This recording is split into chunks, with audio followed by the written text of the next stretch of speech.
Estos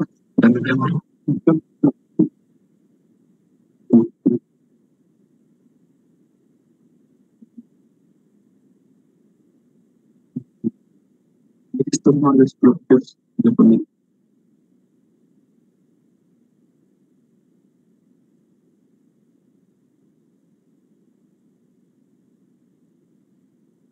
Ahorita que simboliza la vida, la muerte.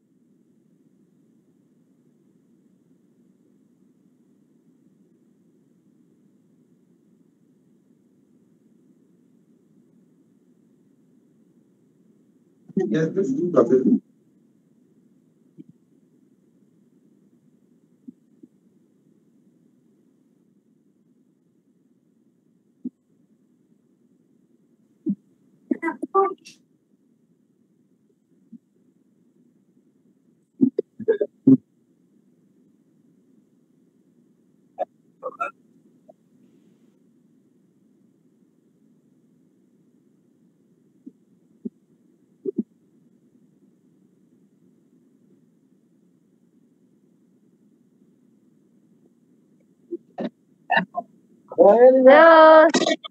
súbase pues, súbase a la garita. Compañeros, por favor.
¿Qué tal, compañeros?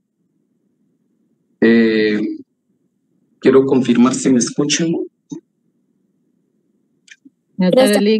Sí se escucha. ¿Me escuchan? Tengo complicaciones ahí con la licencia y como somos más de 100, entonces no tenemos que usar otro programa que está más complicado que el que nos normalmente usamos, ¿no? Pero vamos a sacar la tarea de hoy. Les voy a pedir que cierren su micrófono todos para que no haya ninguna interacción.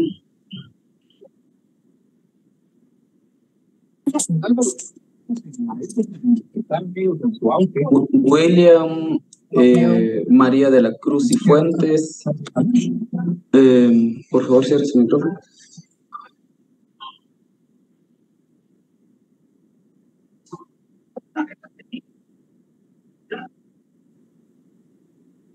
Entonces, todos los compañeros que vayan entrando, si fueran tan amables de cerrar su micrófono para que no cause ninguna alteración, porque las dos voces no se escucha bien. Entonces, digo que vamos a empezar.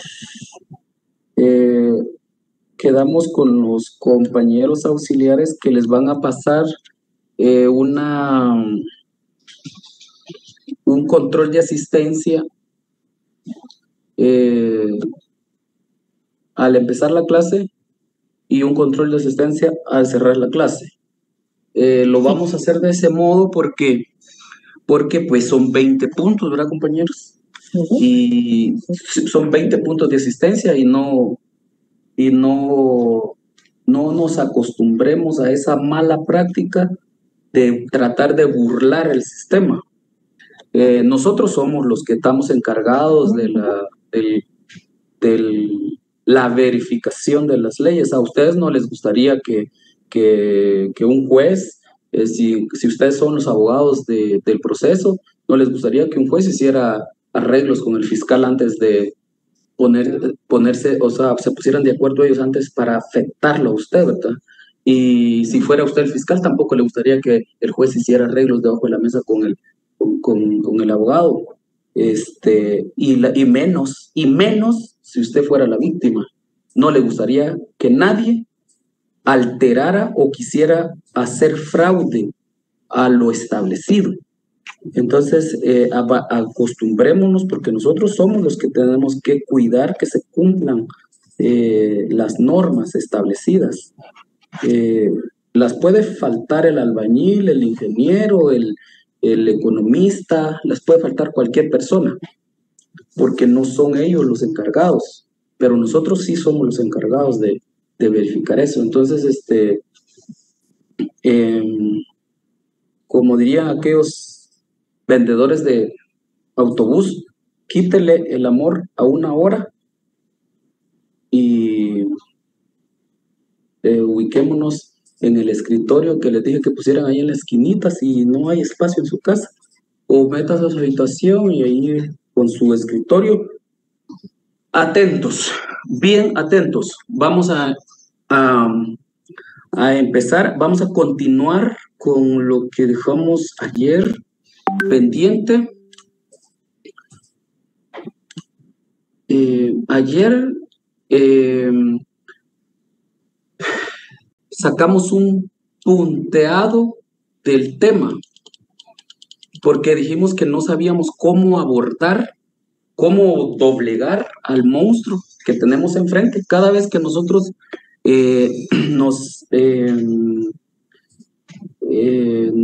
nos encontramos con un conocimiento o con un conocimiento, con una serie de conocimientos que todavía no hemos tenido acceso a ellos, lo miramos como miraba David a Goliat, ¿verdad? Una pasada mitológica que dice que era un niño enfrentando a un gigante. Entonces, ¿cómo nosotros hacemos para vencer a ese obstáculo de por dónde le entramos? Es un vasto conocimiento. La legislación internacional no solamente es en cuestiones de derechos humanos, sino que hay ahí una serie de conocimientos enormes. Una muy poca explorada, por decirles algo, es el derecho marítimo, por ejemplo.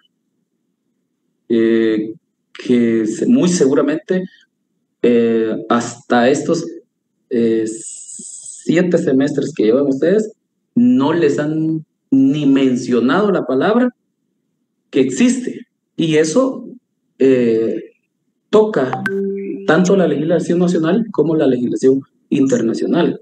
Entonces, es un mundo de conocimientos extenso, y la de derechos humanos no es la excepción.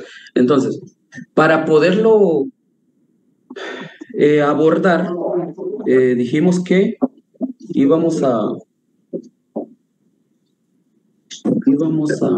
hay un chico que está ahí, Josué creo que es.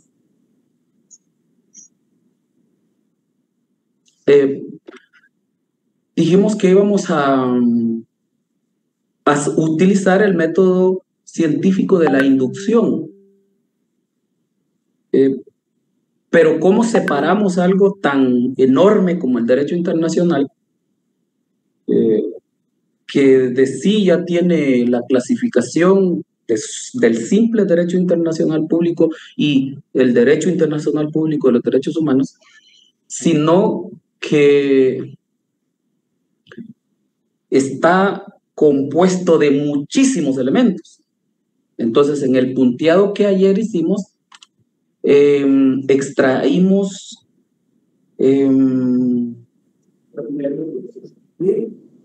primero la persona humana, porque es en ella en la que se centra todo lo que se ha creado. El derecho existe porque existen los seres humanos. El derecho en sí existe porque existen seres humanos. Entonces, el primer elemento a conocer es la persona humana. Hicimos una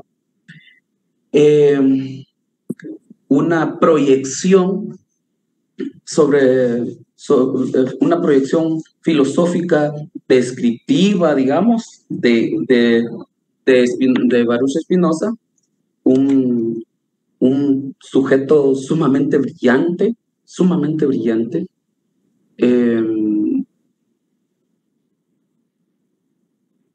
que da, después de que ustedes conozcan a otros, se van a dar cuenta que ese es el mejor, porque figúrense ustedes que este señor ya incluye en su apreciación de la persona humana, ya incluye a Nicolás de Maquiavelo, que él, la forma de conceptualizar o la forma de definir al hombre, al ser humano, dice él, los seres humanos son malos por naturaleza, dice él. Y por eso es que él toda su teoría la enfoca hacia la guerra, porque si es malo, yo no me puedo confiar de nadie. Yo lo voy a tener siempre en la mira. Si tantito hace algo de lo que Baruch dice, lo ejecuta. Entonces él genera toda la estrategia de la política y de la guerra. Bueno, la guerra es una forma de hacer política también, es relativo. Entonces, así lo define él, Nicolás de Maquiavelo. Pero este otro señor lo contradice, Jacques Rousseau lo contradice y dice, no es cierto, el malo es usted, don Nicolás, el malo es usted porque su mente es así, malosa, así como decíamos ayer, ¿verdad? Que ustedes dirán, licenciado, pero yo no soy malo, no, yo no coincido con el pensamiento ese de este señor, porque yo no pienso como él. Sí, hay contextos, ¿verdad? Hay contextos que autodeterminan a los seres. Y el caso de ello, de Juan Jacobo Rousseau, que es, él dice, no, los seres humanos no son malos. Los seres humanos en el camino es que se convierten en malos. En el camino es que se convierten así como lo estaba diciendo aquí este otro señor. Y entonces dice, pero se vuelve peor cuando se inserta a la sociedad, cuando crea comunidad, así como estamos nosotros aquí con ustedes. Estamos en una comunidad académica. El hombre se vuelve más malo allí cuando se empieza a interrelacionar con los demás. Entonces, hay dos posiciones opuestas en relación al ser humano. ¿Quién es el ser humano? ¿Qué es el ser humano? Y por eso me pareció que es esta la más exacta, digamos. Bien, es uno de los fenómenos. Y entonces, de luego, empezamos a sacar algo del contenido y nos topamos que esos seres humanos tienen facultades, poderes, ¿verdad? Y esos poderes les hacen crear instituciones. Pero esas instituciones van cambiando conforme el tiempo, porque así dice aquí. Dice, en cada momento histórico. Entonces nos acaba de proporcionar un nuevo objeto de estudio. Se me perdió mi ejemplo. Dijimos que vamos a usar el método de la inducción y vamos a conocer las piezas por separado. Ya hablamos un poquito del hombre, del ser humano, y la definición que nos ha dado el ser humano, y nos acaban de proporcionar otro elemento de nuestro objeto de estudio. Y esta es la historia. La historia. En su vida, por cierto que ya establecí que estamos todos en el 7º semestre. Unos ya llevan 7 semestres más de otra carrera. Y les pedí que me dieran, a estos compañeros, les pedí que me tuvieran paciencia, porque como yo soy muy creyente del Popol Vuh, les dije yo, y entonces yo soy creyente de la expresión que ellos dicen, que todos se levanten, nadie se quede atrás. Entonces tenemos que llevar a todos al mismo nivel que ustedes están, los que ya tienen una profesión y los que ahorita están llevando otra profesión. Espérenme aquí en el 7º. Tenemos que jalar y llenar las ausencias de conocimiento que tengan para traerlos hasta aquí. Ya les vamos a enseñar los procedimientos, no se preocupe. Ya los vamos a graduar aquí para que se vayan a ejercer las comisiones en la internacional. Solo que hay que conocernos primero a nosotros mismos, porque yo no tengo ninguna duda en que ustedes se vayan a convertir en jueces. Y si ustedes mismos no se conocen o no conocen lo que deban conocer cuando ejerzan la profesión de jueces o de magistrados, imagínense cómo va a emitir un juicio sano sobre los demás. Entonces, por eso es que estoy sumamente preocupado. Entonces, cada vez que ustedes vayan a evaluar o estudiar algo, siempre, todo el tiempo, todos los días, tomen nota que todos tenemos una historia detrás, todos. Entonces, la historia es un elemento indiscutible a conocer sobre el fenómeno o sobre el objeto de estudio. Es sumamente importante. ¿Por qué tiene bloqueo emocional la chica? Díganme ustedes, chicos, ¿por qué tiene bloqueo emocional el chico? Y cuéntenme ustedes. Hay un antecedente. Así todas las cosas. Así la conformación de los estados, así la conformación del enorme aparato internacional, de la legislación internacional, de las legislaciones regionales, de las convenciones, así toda la propia legislación interna, la propia creación del ordenamiento jurídico interno. Eso hay que conocerlo milímetro a milímetro. Si no, no entendemos por qué salimos cafecitos, ¿eh? Si no, no entendemos por qué mi hermano es blanquito o más moreno que yo. Hay un antecedente en todo. Me tiene levantada la mano Emerson. ¿Necesitaba algo?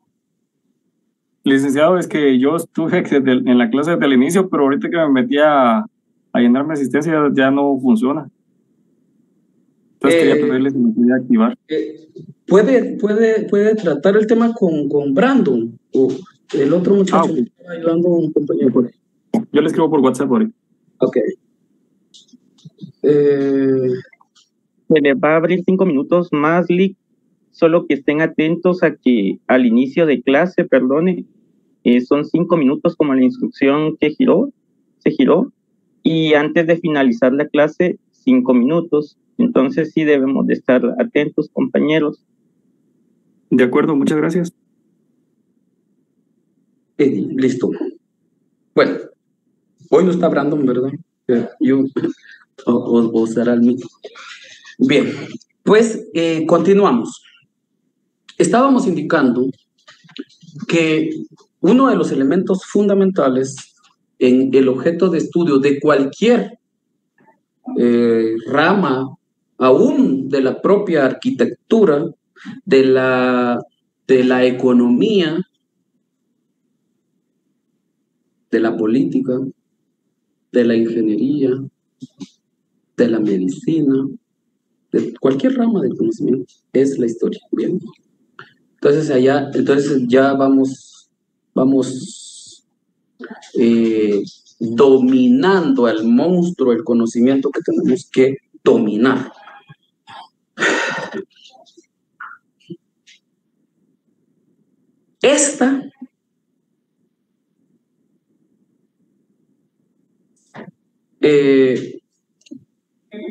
Como tenemos de elemento en la persona humana, el ser humano tiene una historia.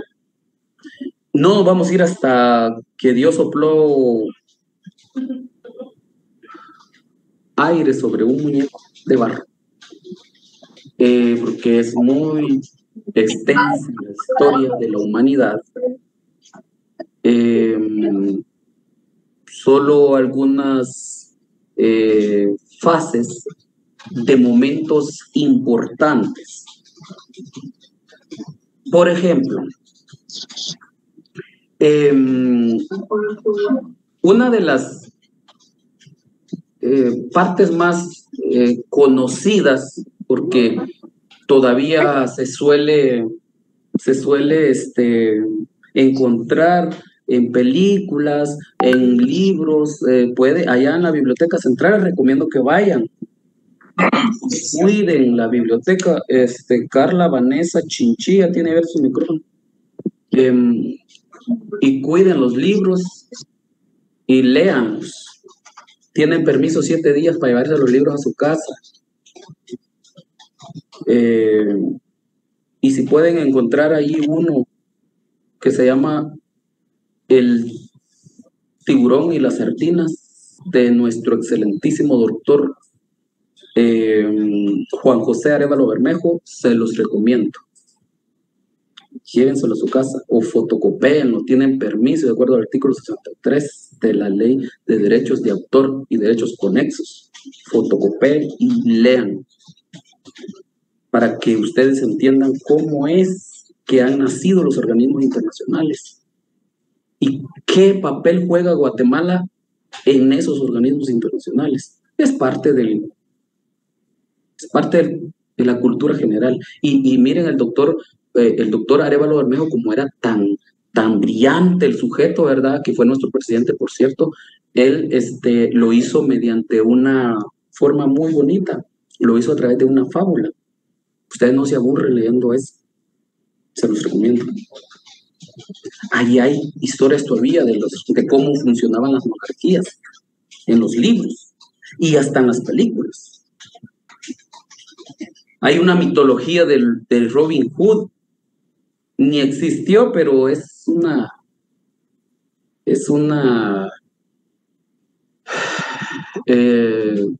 bonita historia, digamos, de alguna expresión humana, de algún tipo de formas, de tantas formas que tienen los seres humanos de comportarse.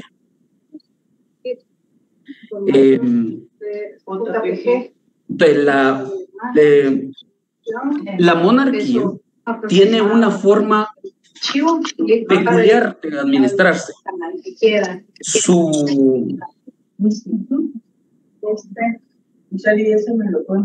Daniel García, Pero es lo que nos qué está. pena molestarlo. Es el correo del aeropuerto de ayer. ¿Puede apagar su micrófono? Ahora.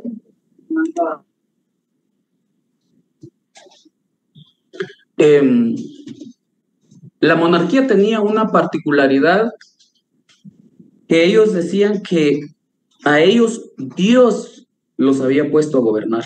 Dios los eligió, Dios, no sé cómo hizo Dios, porque nadie sabe cómo es Dios, ni tenemos remota idea si es gigante, si es pequeño, si es un rayo, si es un árbol, si es la propia tierra que cultivamos. No sabemos quién es Dios. Solo sabemos que a estos señores Dios los eligió y se coloca en la cima de la pirámide de los seres humanos y toma las decisiones sin ninguna calidad de supervisión. A él no tenemos idea de cómo Dios lo llegaba a fiscalizar.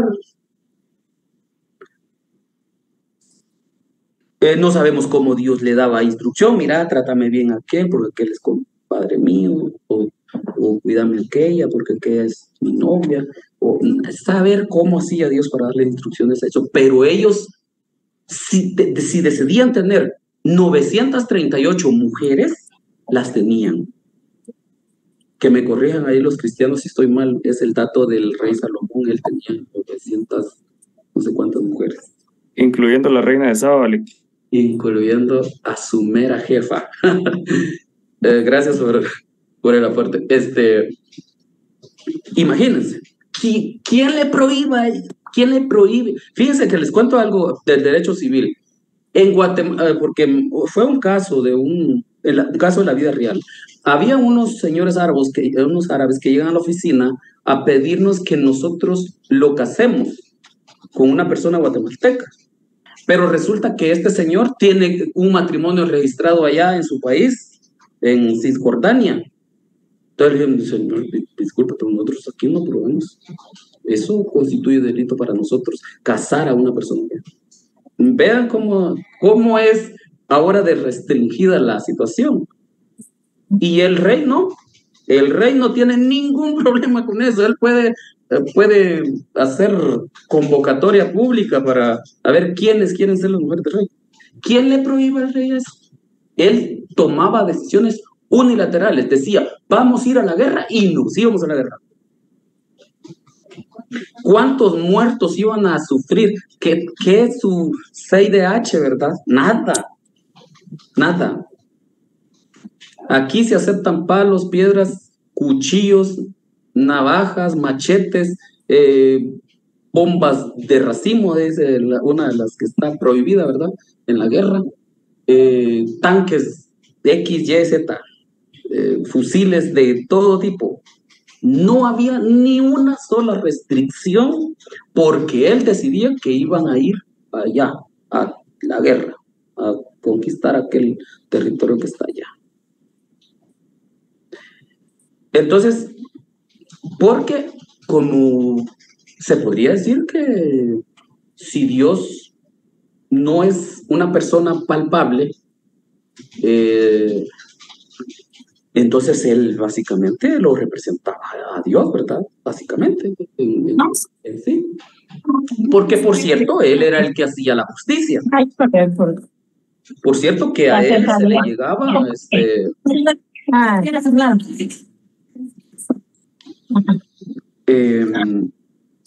Así que yo no le miro ganas de hacer la oración porque tal vez no le va a decir.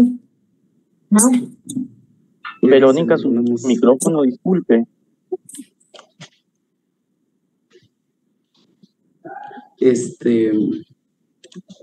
Bien. Entonces, ¿qué es la palabra que más se le asemeja a eso? Él es el soberano. Esa palabra no la vayan a perder. porque esa es la llave para que abramos otras puertas. El rey toma todas esas decisiones porque él es el soberano. Sobre él no existe ninguna otra autoridad.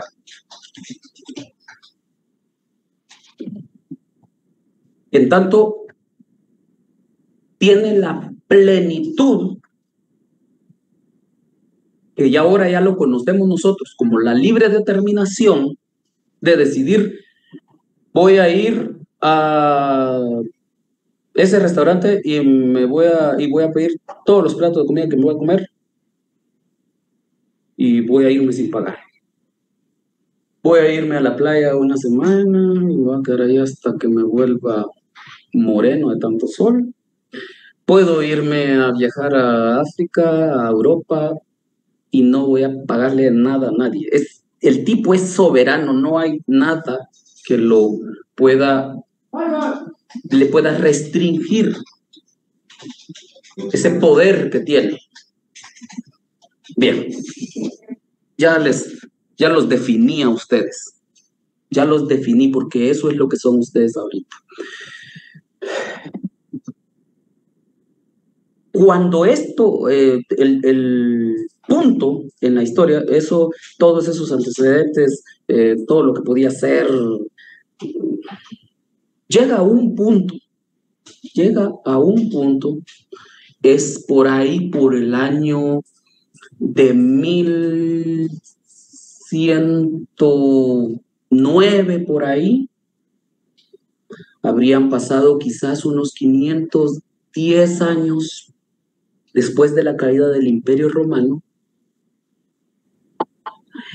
La Iglesia Católica se había subido al poder y porque estamos hablando de Dios, un hombre, y viene otro más listo y dice, no, nosotros vamos a hacer. Ellos sí se tomaron en serio. Este señor Constantino es un emperador romano en el 350 que dijo, la gente le tiene miedo a Dios, entonces nosotros nos vamos a convertir en Dios, dijo él, y arma una organización y se llama la iglesia, crea la iglesia, politiza el cristianismo y se convierten en la gran iglesia, hacen de la iglesia un monstruo tan grande que nos ingresa a una etapa de oscuridad total, y esa oscuridad nos va a mantener en esa tragedia hasta el siglo XVII, más o menos. Siglo XVII, estamos hablando de muchísimos años, otros 1000 años casi después.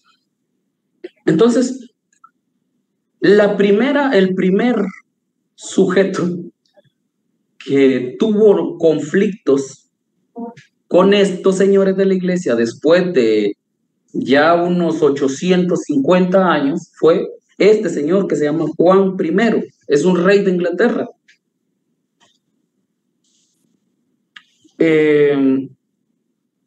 Francia e Inglaterra siempre han tenido problemas porque parte de lo que hoy es Francia antes era de Inglaterra. Cuando la relación entre la iglesia y la monarquía británica, bueno,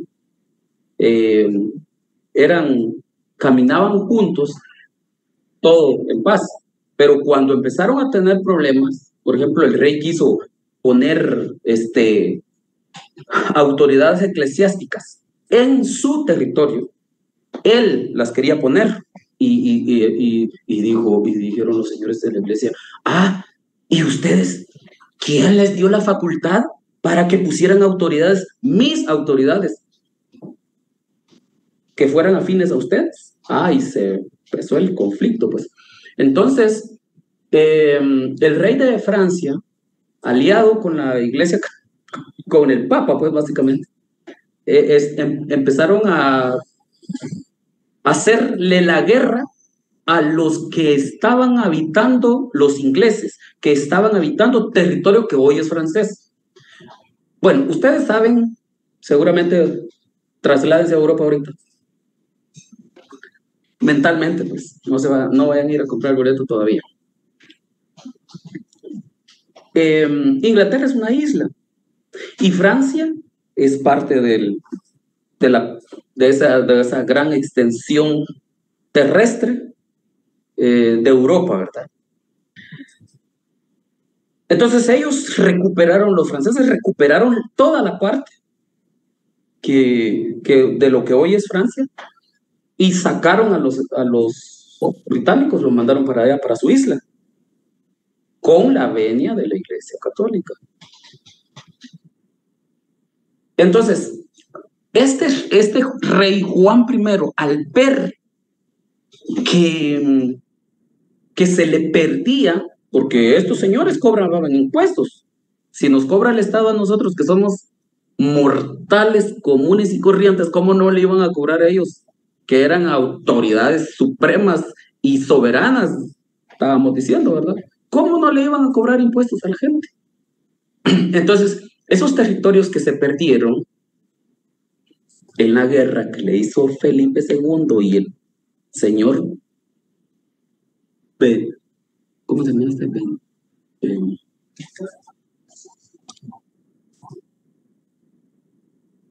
El Papa, el nombre del padre del Papa, perdón. Inocencio II. Aliados, ya no podía ir a cobrarle impuestos a esa gente. Entonces se quedaba sin dinero y se quedó con la guerra abierta. Entonces empieza a incrementar los impuestos solamente a los de la isla y entonces ya la guerra ya no solamente era con los franceses y con el Papa Inocencio, sino también con su propia gente.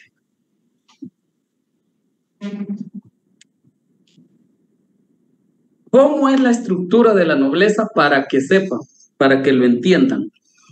La estructura, en la parte segunda está el soberano, que es el rey, y debajo de él están todos esos títulos nobiliarios. Entonces, no vayan a pensar que él bajaba así ante nosotros, los mortales, ¿verdad?, a cobrarles impuestos. No. Él bajaba a esos nobles, que esos nobles no eran nobles porque eran así cafecitos, bonitos, no, no.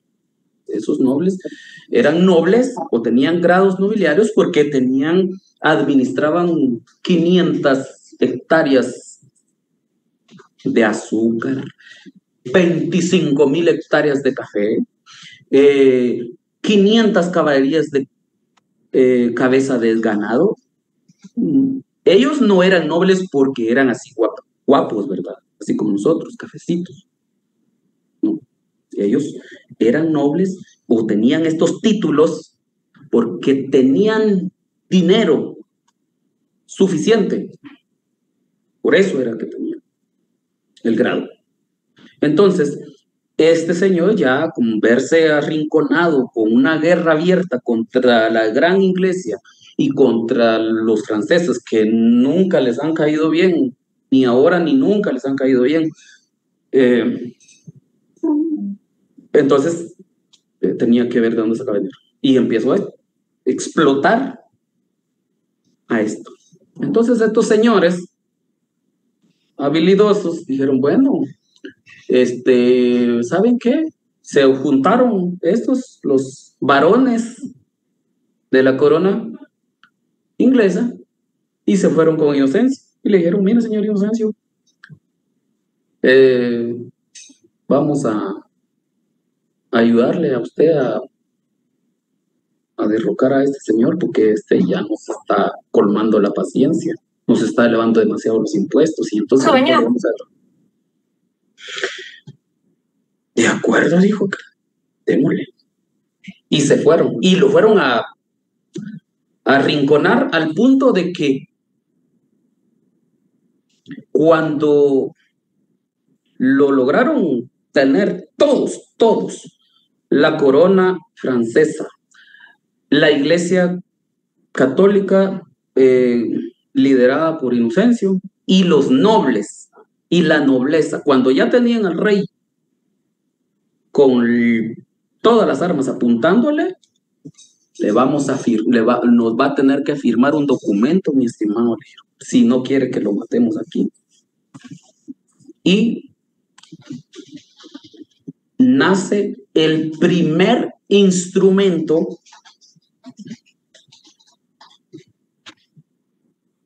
que reconoce documentalmente. Miren, las leyes han existido siempre, porque hay que regular el comercio. Eso es una de las cuestiones más importantes. Hay que colocar límites territoriales. Pero eso es para funcionar. Pero si le salen en el camino a usted, sí, pues no se puede colocar en cualquier parte a vender su mercadería. Sí, está bien. Entonces tiene que rentar ese local. Y nos tiene que pagar tanto por usarlo. Está bueno, le pagaba. Está bien, regulado. Pequeño detalle, se iba con el dinero para la casa, para su pueblo, o de donde viniera. Ahí que Dios lo ampare, porque los ladrones le podían salir a asaltar y quitarle el dinero. ¿Se acuerdan de las historias de los piratas? Eso es una cosa real allá por el Mediterráneo y las costas de África. Eso es algo real. Los comerciantes eran atrancados por los... Entonces, no se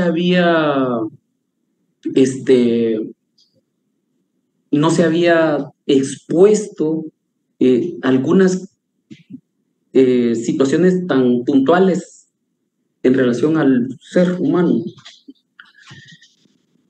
Y en ese momento, el primer punto de ese papel, de ese documento, de esa carta, es este que está aquí en moradito, ¿ve? Pues a ver si lo miran. Pero... dice, en primer lugar, hemos asentido ante Dios.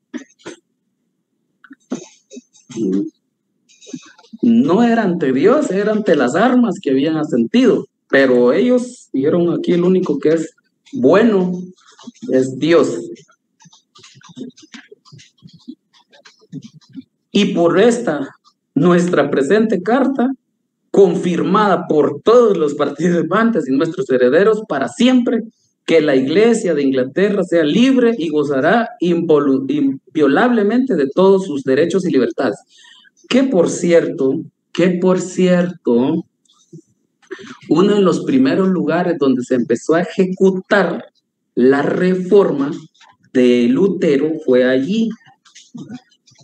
Allí hubo otro más moderno que era Calvino, y de ahí surgieron los calvinistas, los presbiterianos, y esos señores se trasladaron a Estados Unidos, y esos señores que se vinieron a instalar en Estados Unidos, los trajo aquí justo Rubino Barrios, y ahí tienen la iglesia pegadito a la casa presidencial.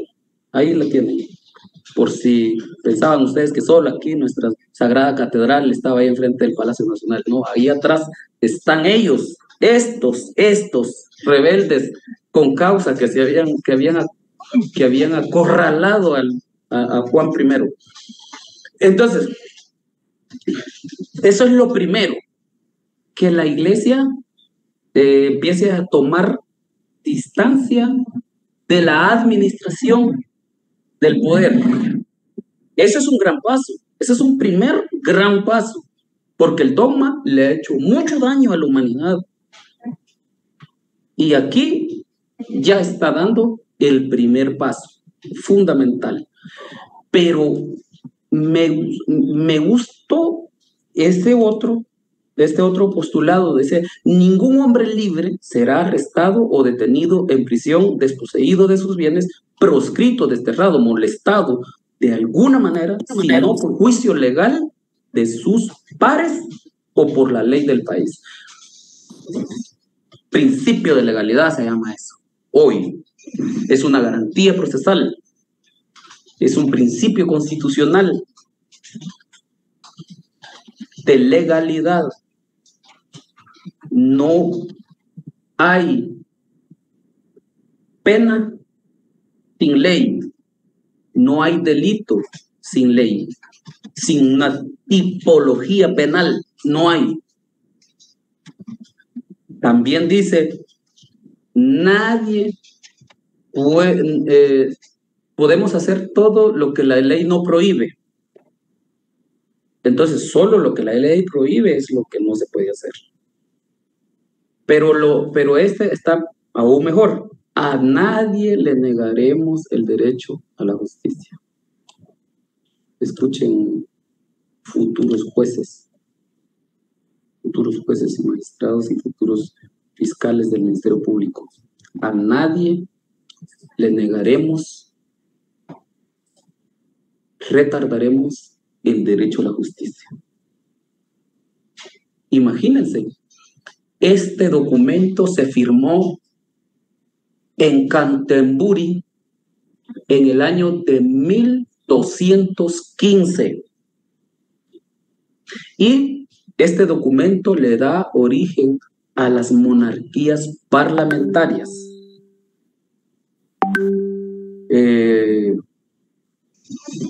Las monarquías parlamentarias ya no solamente son de un rey, pues, ya no solamente son de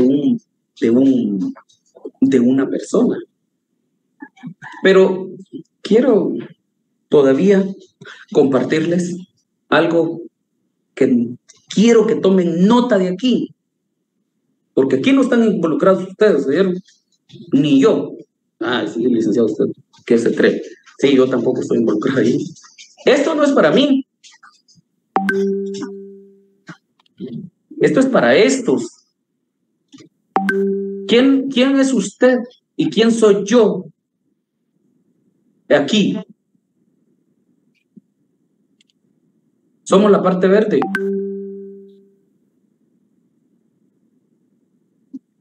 Esa parte verde de este estamento. Eso es lo que somos usted y yo.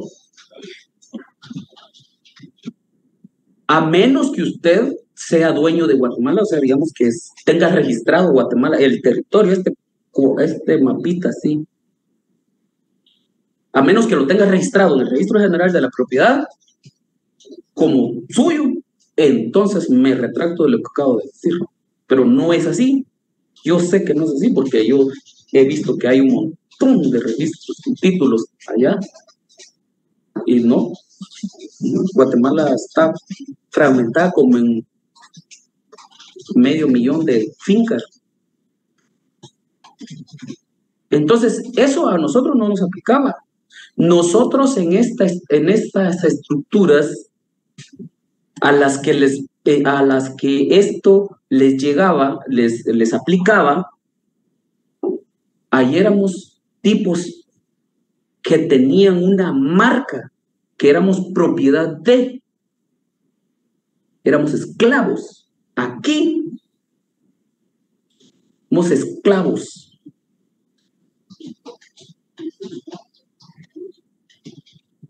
Y si yo me iba de una casa, si yo me escapaba de una casa, de una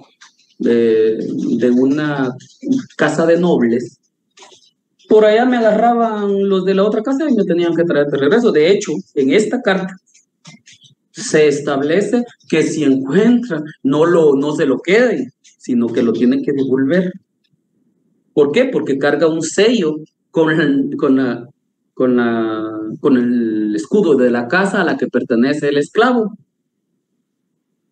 Hoy ya no usan sellos así como caballos, como el que usan con las vacas. Uno le pone un hierro quemado, le pega así a las cabezas de ganado que son de uno, con las iniciales de sus apellidos. Hoy, antes así era con los humanos también, en estas épocas. Hoy no. Hoy un cafete le ponen aquí. No sé si se ha dado cuenta. Ahí cargan el nombre de la persona que usted y la empresa para que trabaja. Así es. Por eso les destaqué que dice que en cada momento histórico, allá le ponían sellos así con hierro caliente, ¿verdad? Con el escudo. Hoy ya no. Ahora es un cortoncito aquí nomás, así cargado. Seguramente ustedes entienden perfectamente de lo que estoy hablando. Porque las sociedades han tenido esa particularidad de fragmentarse en estamentos. Es que vos sos de allá de Quiché. Es que vos sos de allá de San Marcos. Ahora anda un chiste circulando, dice que no es de Guatemala, sino que es de San Marcos. Entonces, estas personas, como eran directamente ellos los afectados, no, miren, vamos a decir que eran 1, 2, 3, 4, 5, 6 varones. Ellos no necesitaban elegir a nadie para que decidiera por ellos. Sí, mira, fíjate que no me gusta que corriste los mojones como 500 metros. Ponémoslos donde estaban, por favor. Y hacen un artículo. O miden, pues. Miden aquí, ¿no? A los tantos metros llega el límite de fulano tal. Ellos tienen la legitimidad para decidir. Poder es decidir. El poder es la capacidad de decidir. Me quiero ir al puerto ahorita. Pero no puede ir porque tiene que atender a fulano. Entonces no puedo, ¿verdad? No puedo.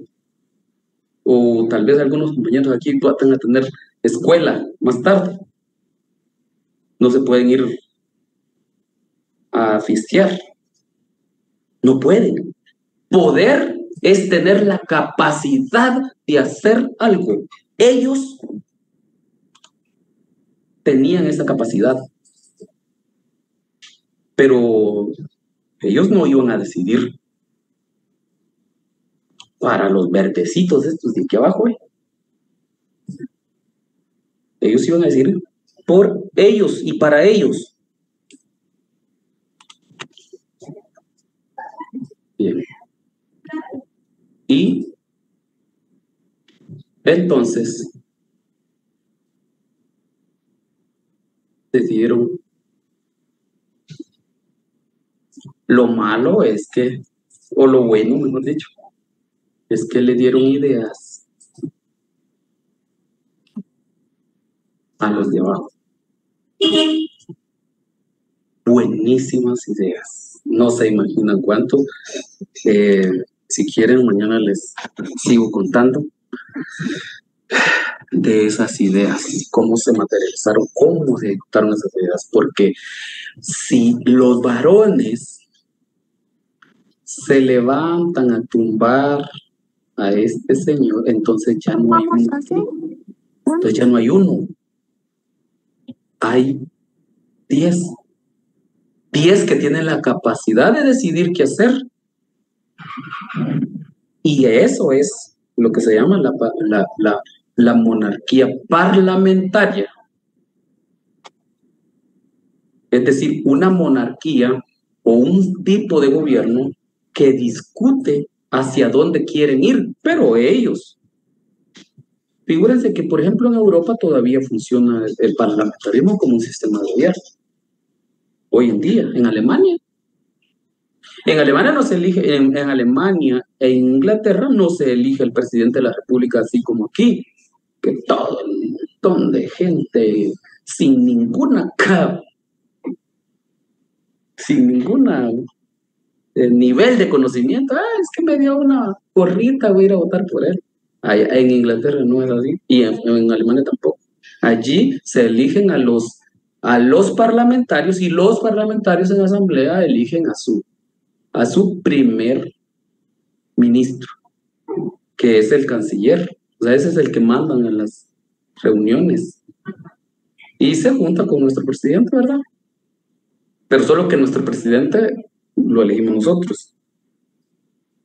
Y ellos, no. Ese canciller lo eligieron los del Parlamento. ¿Quiénes son los del Parlamento? Estos, ¿ve? Qué importantes son los derechos humanos, ¿verdad, compañeros? Muy interesante, porque nos van dando los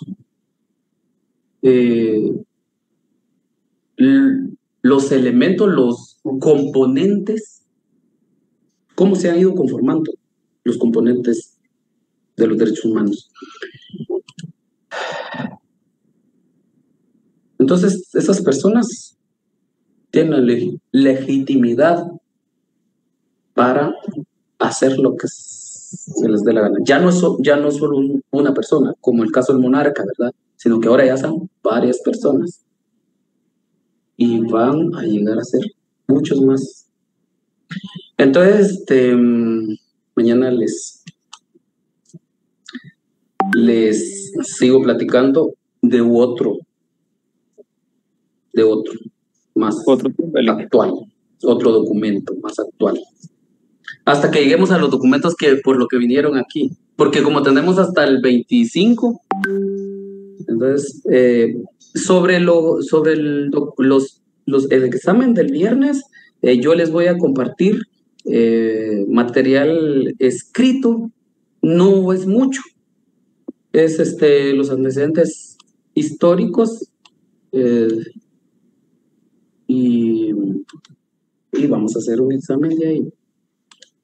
No falten a clases, no pierdan. El viernes 13, el viernes 13. Viernes 13. Sí. Ahí estamos. Entonces, el segundo levantamiento fue casi 300 años después, ¿verdad? ¿Perdón? El segundo levantamiento, digamos, el segundo reclamo de poder hacia los demás que estaban abajo en la pirámide esta que usted nos mostró, fue casi 300 años después. Sí, digamos 1200, el otro es... Con la caída de Roma. 1789. Pero hay uno antes, pero ese no se dio en Europa. Ese se dio aquí en América. Se dio el 1776. ¿Son qué? Como, sí, 400, 500 años, ¿no? Como 500 años después. Pero siempre siguen siendo franceses e ingleses, porque, por ejemplo, Estados Unidos, o sea, el territorio que hoy ocupa los Estados Unidos es un territorio que estaba en posesión de los británicos. Y esa guerra la vino a hacer Francia. Por eso le digo que esos señores nunca se han querido, ni hoy ni nunca. Entonces, y para suerte de nosotros, digo yo, porque eso sí nos ha beneficiado mucho, porque ya ven que antes la posición que ocupábamos y ahora nosotros ocupamos o podemos tener la capacidad de utilizar verdaderos cargos importantes. Al final sí nos benefició, nos ha beneficiado. Eso es la evolución histórica de los derechos humanos. Sí, al final una mejor, las grandes masas. Yo digo que nos vamos retirando porque en las otras clases también pasan asistencia. Perfecto. Entonces nos miramos mañana, compañeros. Gracias. Pasen feliz tarde. Feliz tarde. Gracias. Feliz tarde. Feliz tarde. Gracias, licenciado.